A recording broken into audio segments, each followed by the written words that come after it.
강원석입니다. 안녕하십니까? 오늘이 말일 날이에요. 10월의 마지막 밤입니다. 벌써 시간이 이렇게 됐네요. 올해도 이제 2달밖에 남지 않았습니다. 지금 이제 경주에서는 에이펙이 이제 절정을 달하고 있습니다. 뭐 우리에게 좋은 소식들이 이제 계속 들려오고 있는데, 그거하고 별도로 여기는 이제 태양광을 중심으로 한 신재생 에너지 이야기를 하는 곳이니까, 제가 5월달인가 6월달쯤에 이제 우리나라 REC를 국제 REC하고 맞추기 위한 논의가 진행 중이다. 그런 건데 내용들이 외부로 전혀 나오지 않고 있기 때문에 아무것도 파악을 할 수가 없다. 하지만 국제 REC로 맞추려고 하는 시도는 분명히 있으니까 REC에 대한 어떤 변화는 분명히 있을 것이다. 표면적으로 보면 국제 REC의 국내 REC를 맞추게 되면 REC 대폭락이 이제 예고돼 있죠. 제가 얘기했던 내용이 너무 폭발성이 컸나요? 최근에 들어서 태양광 업계가 굉장히 많이 위축이 됐습니다. 조용해요. 진행되는 것들도 진행이 잘 안 되고, 저한테도 조금씩 이제 이렇게 의사 표시를 했던 분들하고 다른 일건으로 전화를 해보면 대뜸 하는 말이 수익성이 많이 떨어진다는데 해야 되는지 말아야 되는지 고민을 합니다 라고 이렇게 얘기를 합니다. 그러시냐고 이제 저는 대답을 하고 마는데, 우리가 좀 생각을 잘못하고 있는 것 같습니다. 우리는 자원이라고 셌을 때 석유나 석탄이나 철강이나 요즘은 이제 아주 핫한 리튬이나 이런 것들이 자원이라고 생각하는데, 이런 것들이 최종적으로 우리에게 마지막 모습으로 다가오는 건 어떤 거예요? 전력이죠. 전력입니다. 그러니까 우리가 그냥 자원이라고 생각했던 것들은 최종적인 모습이 전기예요. 그 엔비디아의 젠슨 황이, 그리고 이렇게 챗 GPT의 누구예요? 갑자기 이름이 생각이 안 나는데, 하여튼 우리나라 남해 지역에다가 대규모 이제 AI를 이제 구축할 수 있는 대규모 데이터 센터를 만든다고 하는 것 같죠? 삼성이나 아니면 SK 하이닉스에서도 적극적으로 지원을 해서, 표면적으로는 마치 치열하게 경쟁하는 기업들이었는데, 이 한반도를 전체의 운명을 가를 만한 대규모 그리고 아주 중요한 결정을 하는 데 있어서 기업들이 서로 손을 잡고 한 방향으로 뭔가 만들어내려고 하는 모습을 보면서 참 가슴 뭉클한 그런 느낌을 받았습니다. 그러니까 금방 얘기했듯이 우리가 인데까지 알고 있었던 것들은, 자원이라고 알고 있었던 거는 실제로는 자원 전 단계였던 것들이에요. 최종적으로 우리한테 오는 모습은 전력으로 옵니다. 그런데 앞으로 전력은 계속 사용량이 늘어날 거잖아요. 그렇죠? 전력의 가치는 계속 늘어납니다. 더군다나 정부에서는 2030년까지 지금 현재 대충 우리나라가 신재생 에너지가 34기가 조금 넘게 지금 구축이 되어 있어요. 설비 용량으로. 그리고 이 34기가 정도 되는 설비 용량이 실제로 전력에 기여하는, 그러니까 최종적으로 전력으로 자원으로 완전하게 우리나라에게 기여하는 비율은 22%가 넘습니다. 거의 23% 정도 되죠. 그런데 당장 REC가 국제 REC하고 매칭을 하니 어쩌니 그래서 REC 가격이 폭락을 하면 태양광 수익성이 떨어질 거다.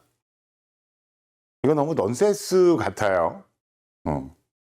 전기요금은 계속 오를 거라는 것들에 대해서, 오른다는 거에 대해서 의심을 하시는 분들은 거의 없어요. 얼마나 오를 건지에 대해서 가늠을 못하고 있는 거죠. 막연하게 우리는 국민 개개인의 어떤 행복 추구권이나 아니면은 생활 안정권 같은 것들을 떠올리면서 정치권이나 아니면 제도권에서 현실적으로 전기요금을 낮게 유지할 거다 이렇게 생각을 하고 있잖아요. 근데 최근에 기류가 어떻게 돼가고 있냐면, 우리가 그냥 단순하게 사는 목적으로 생활하면서 쓰는 전기요금은 좀 올려야 된다라는 쪽으로 지금 기울어 가고 있습니다. 간단하게 얘기해서 뭐 상가나 사무실이나 아니면 뭐 이런 데서 쓰는 전기하고 주택에서 쓰는 전기는 조금 올려야 되겠다. 많이.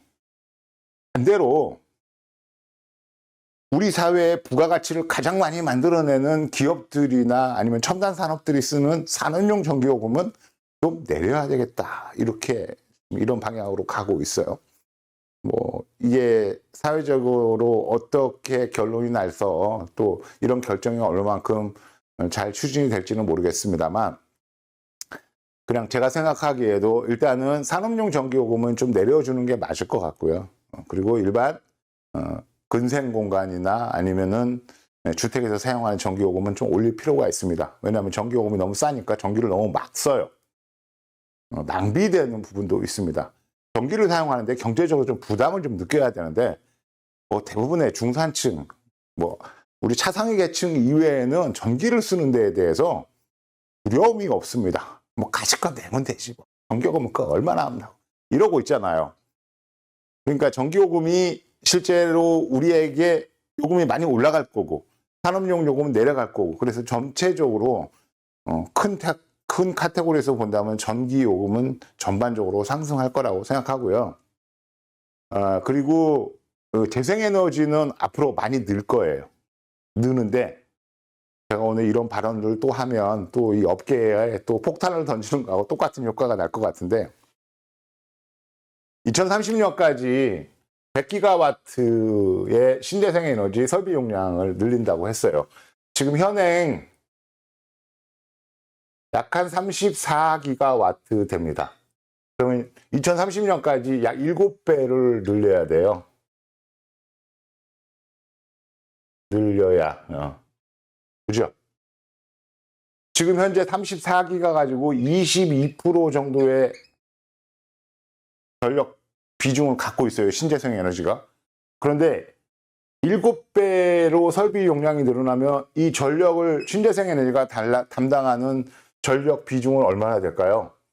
여기다 7개를 바로 곱하기 못하죠.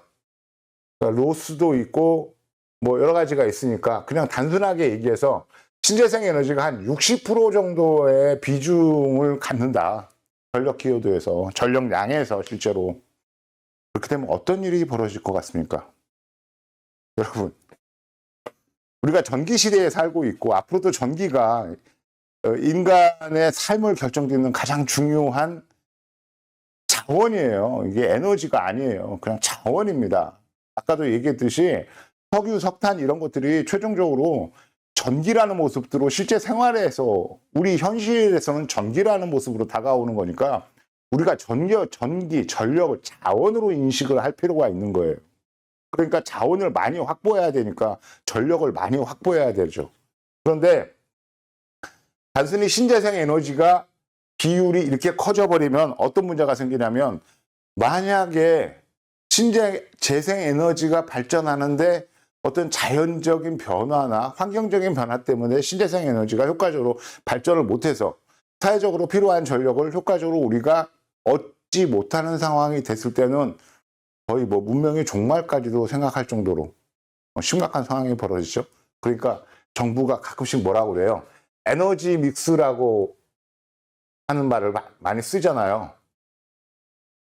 그러니까 가장 뭐 여러분들이 가장 신뢰를 많이 주고, 뭐 저는 신뢰를 많이 안 줍니다. 원자력, LNG, 재생, 그리고 여기에 이제 좀 있으면 이제 수소가 이제 붙을 건데, 이런 다양한 에너지, 복수의 에너지원을 가지고 필요한 전력을 만들어야 되는데 2030년까지 현행 신재생 에너지의 설비 용량을 7배로 늘리게 되면 신재생 에너지가 전력에 기여하는 비율 자체가 어마무시하게 늘어나고요.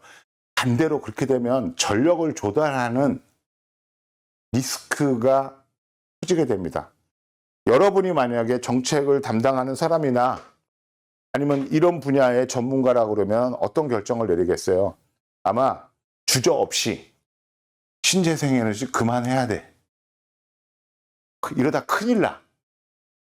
이런 상황이 올 겁니다. 그래서 제가 오늘 말하고 싶은 건 뭐냐면, 앞으로 태양광 발전소를 하고 싶어 하시는 분들은 최대한 빨리 하시라 이거예요. 시간이 그렇게 많지 않아요. 정부가 지속적으로 태양광만 내지는 풍력만 늘리지 않습니다. 어느 정도 수준에서 브레이크를 딱 걸 거예요. 그러면 하고 싶어도 못 합니다. 그러니까 태양광 발전소를 가지고 노후를 이렇게 보내려고 하시는 분들이나 상당히 짭짤하라고 하는 이제 수익 모델이라서 또 뭐 간만 보고 눈치만 보고 그러면서 시간을 계속 보내는 분들이 있어요. 특히나 전기를 판매하는 가격 자체가 또 폭락해가지고 발장 도루묵이 되지 않을까? 아니 전기요금이 계속 올라갈 거는 사실이니까 전기요금이 올리면 내전 단가도 계속 올라가게 되고요. 그건 아주 기본적인 상황이잖아. 이게 가장 큰 줄거리잖아요.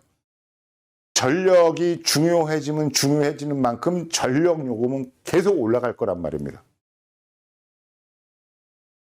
그리고 또 하나 중요한 거, 제가 봤을 때 2030년 이후에는 태양광, 제가 요즘에 무슨 일을 하고 있냐면요. 제가 원래 젊을 때는 컴퓨터 프로그래머였어요. 손을 놓은 지가 20년이 넘었습니다. 여기에는 좀 아픈 사연이 좀 있습니다. 근데 제가 요즘에 프로그램을 다시 시작하려고 준비를 하고 있어요. 왜?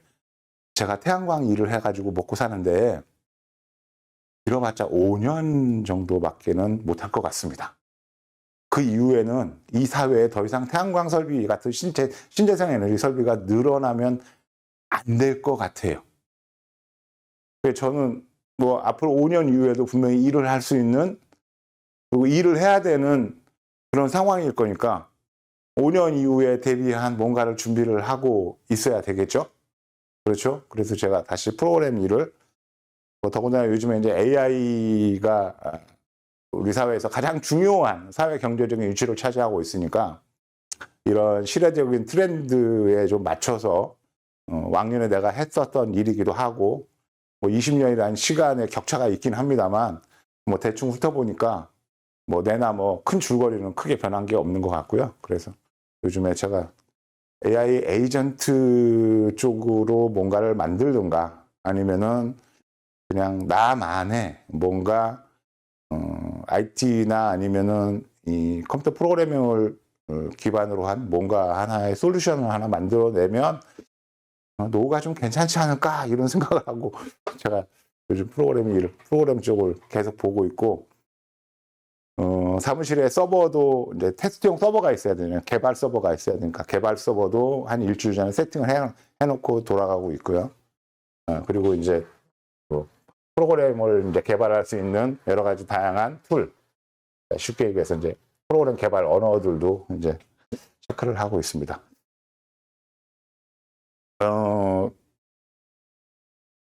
지금 물론 이제 재생에너지 업계에서 해결해야 될 것들이 되게 많아요. 제가 이제 정리를 해서 이제 정치권에 대해서 올리려고 하는 것 중에 몇 가지가 있는데 가장 이제 그 중에서 큰 것이 뭐냐면 20kW 그 PPA.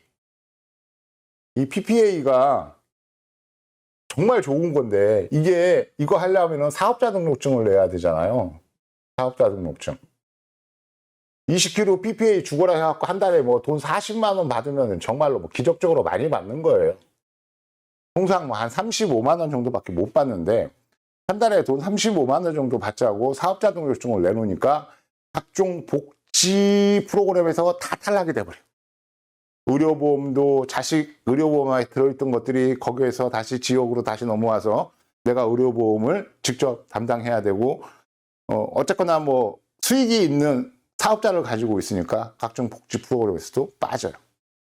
그래서 제가 정치권에다가 뭔 제안을 하려고 그러냐면 20kg가 아니고 50kW급이라 하더라도요. 한 달에 벌어들일 수 있는 금액이 실제 벌어들일 수 있는 금액이 한 80만 원에서 많으면 90만 원이거든요. 연소득 해봤자 1000만 원이 안 돼요. 1000만 원이.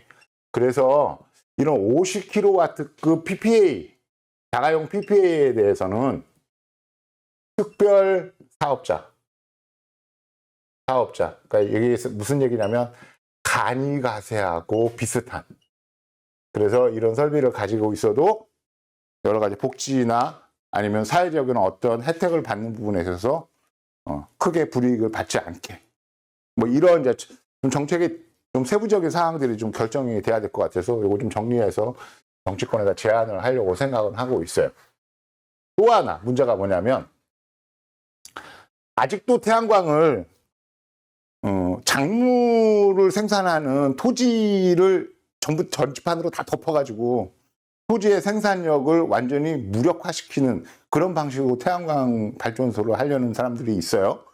더군다나 그렇게 태양광을 구축하는데도 전지판의 각도를 뭐 한 10도, 15도 이렇게 눕혀가지고 빡빡하게 용량을 이빠해가지고, 그러니까 용량이 많이 늘어나면 수익이 많아진다고 생각하는 모양이에요. 발전 효율이 떨어지는 건 생각을 안 하고. 그래서 뭔 얘기를 하느냐면, 이게 농지를 태양광 발전소로 전용하는 데에 대해서 페널티가 있어야 되겠다. 페널티. 지금까지 페널티라고 그러면은 대충 뭐 REC 가중치 정도가 페널티였는데요. 이 REC 가중치 갖고는 실제로 제어가 되지 않겠다. 그럼 뭘 해야 되느냐? SMP를 직접적으로 이렇게 토지의 생산성을 무력화시키는 이런 발전소 같은 경우는 SMP에 뭐 최소한 뭐 10%를 마이너스 해버린다든가 5%를 마이너스 해버리든가, 그렇게 해서 아예 토지를 태양광 발전소로 전용하는 부분들을 아예 맘도 못 먹게, 도저히 아무리 계산을 해도 계산이 안 나오게. 자, 이렇게 해주면은 한전이 지급하는 SMP도 상당히 많이 빠져요. 한전의 부담도, 경제적인 부담도 좀 줄여주면서 농사도 짓기 싫고, 뭐 이런 표현이 좀 그렇습니다만 어쨌거나 뭐 농촌이 겪고 있는 문제가 고령화, 저소득, 그리고 이제 인구 감소 뭐 이런 건데, 어쨌거나 나이 먹고 그리고 농사를 지어도 별반 소득도 별로 없고 그러니까 야, 저 그냥 태양광 발전소 그냥 확 다 덮어버려. 이런 부분들에 대해서는 분명히 페널티가 있어야 된다고 생각합니다. 그래서 저는 이 페널티를 뭐 REC 가중치를 조절하든가 이런 방식으로 해서는 별로 그 효과가 크지 않을 것 같고요. 차라리 그냥 S&P에서 차라리 S&P의 몇 퍼센트 정도를 아예 차감해버리는 이런 방식이 훨씬 더 효과적일 것 같습니다. 네. 그래서 이런 부분을 한번 제안하려고 하고 있고요. 그 이외에도 재생에너지 정책 자체를 손봐야 되는 것들이 많은데, 일단 이 두 가지는 좀 해야 할 필요가 있을 것 같아요. 그래야 또 영농형이 탄력을 받을 것 같습니다. 영농형이 조금 더 확산이 되고, 그리고 그 영농형이 실질적으로 농촌 지역 사람들에게 어떤 소득도 향상을 시키면서 작물을 이제 계속 재배하는 어떤 동기 유발이나 이런 것들도 되어 있고, 이재명 대통령이 영농형 태양광 발전소 해놓고 농사를 안 지게 되면 폐가망신 그 페널티를 물리겠다고 했잖아요. 그렇죠? 사람은 이제 그런 거잖아요. 앉으면 눕고 싶고, 누우면 이제 더 편해지고 싶은 사람 심리가 있으니까 이제 그런 쪽의 유혹을 차단하겠다고 하는 건데, 일단은 지금 수없이 많은 건물들의 옥상, 그리고 이제 집 위에 이제 비어 있는 그런 공간들에 뭐 작지만 뭐 20km, 30km, 40km, 50km 이런 설비들이 충분히 들어갈 수 있음에도 불구하고, 그리고 태양광 설치 비용이 너무 많이 가격이 하락을 해서 구축 비용도 별로 뭐 크게 부담이 되지 않는데도 불구하고 실질적으로 이런 소형 발전 설비들이 늘어나지 못하는 결정적인 이유가 사업자 등록증 때문에 그래요. 그래서 이 부분은 좀 손을 봐야 되겠다 이렇게 생각을 하고 있습니다. 그러니까 오늘 얘기는 이제 뭐 여러분들 이제 정리가 되겠죠. 첫 번째, 태양광 사업에 대한 전망에 대해서 너무 의심의 눈초리로 보지 마시라.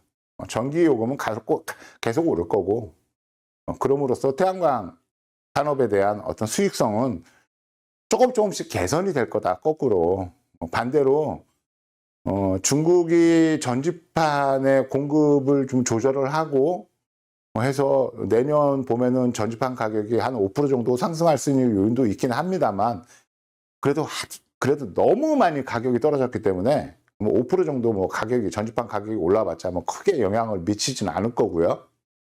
그래서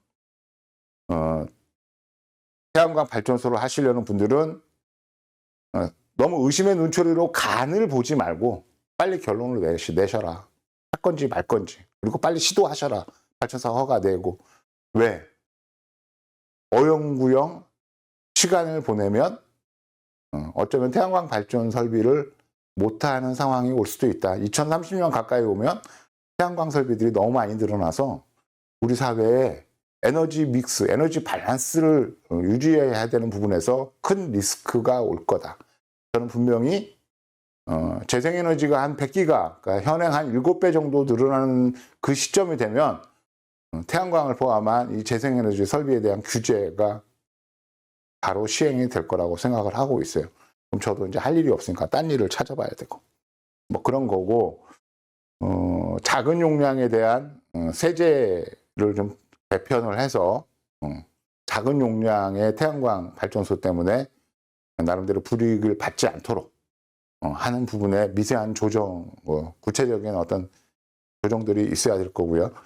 그렇게 생각을 하고 있고, 그리고 농지를 태양광 발전소로 전용을 해서 농지의 생산성 자체를 완전히 없애버리는 그런 이제 농지 전용 태양광 설비에 대해서는 실질적인 페널티를 부과함으로써 아예 꿈도 못 꾸게 해야 될 것 같습니다.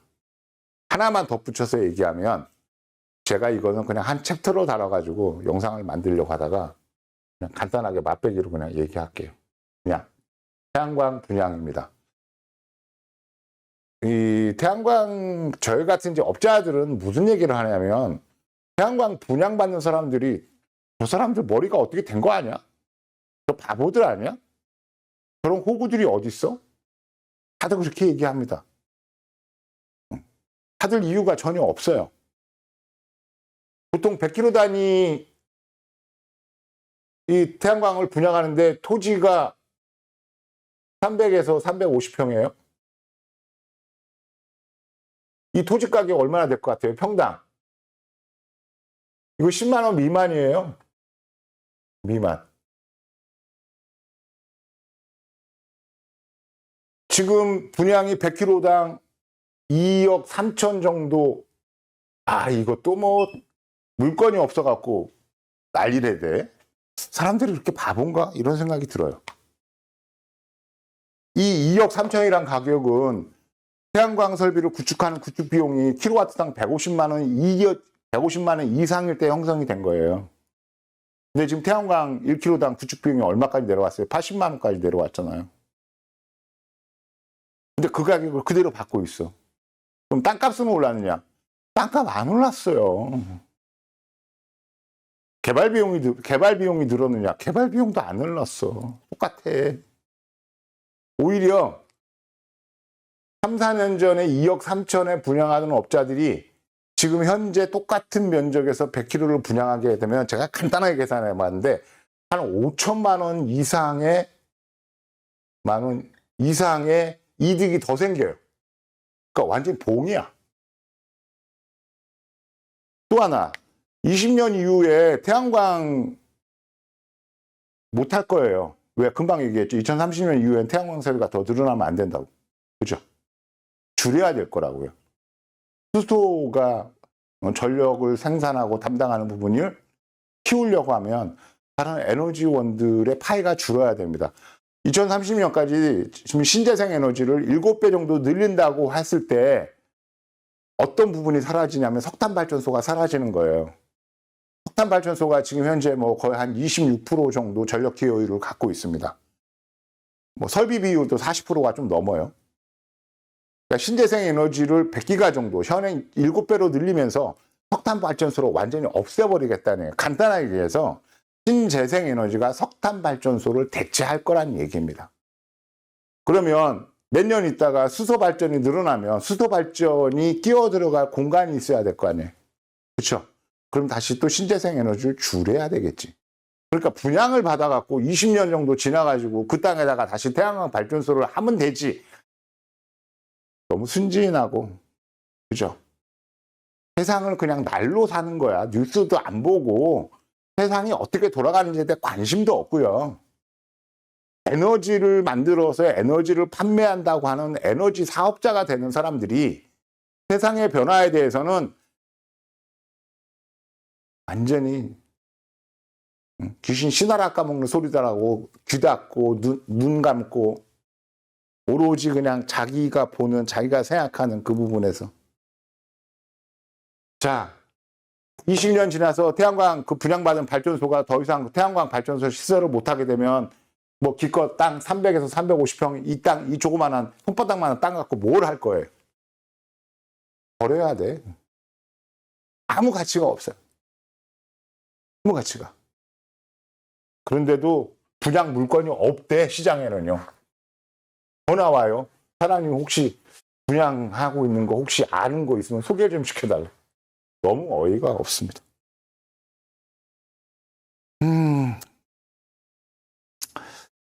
날이가 이제 살살 뭐 추워지고 있는데 저도 이제 겨울 나는 일을 좀 준비를 해야 되는데 일들이 이렇게 많지 않습니다. 일 좀 주세요, 저한테. 일이 이렇게 많지가 않아요. 네. 겨울 넘어가는 일이 좀 걱정스럽긴 한데 뭐 산집에 거미줄을 치겠습니까? 뭐 그렇기도 한데 또 내년에 또 기획되어 있는, 준비되어 있는 일이 내년 봄에는 이제 준비되어 있는 일이 있는데 겨울만 넘어가면 될 것 같은데 좀 현실적으로는 좀 깝깝한 그런 상황입니다. 어디까지 얘기했나요? 전화가 와서 끊겼는데 하여튼 이게 전화를 이게 벨로 해놨어야 되는데 진동을 해놨어야 되는데 진동을 안 해놨네.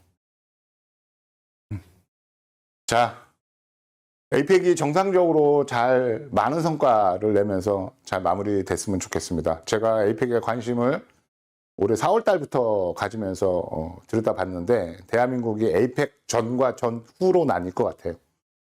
아주 중요한 회의입니다.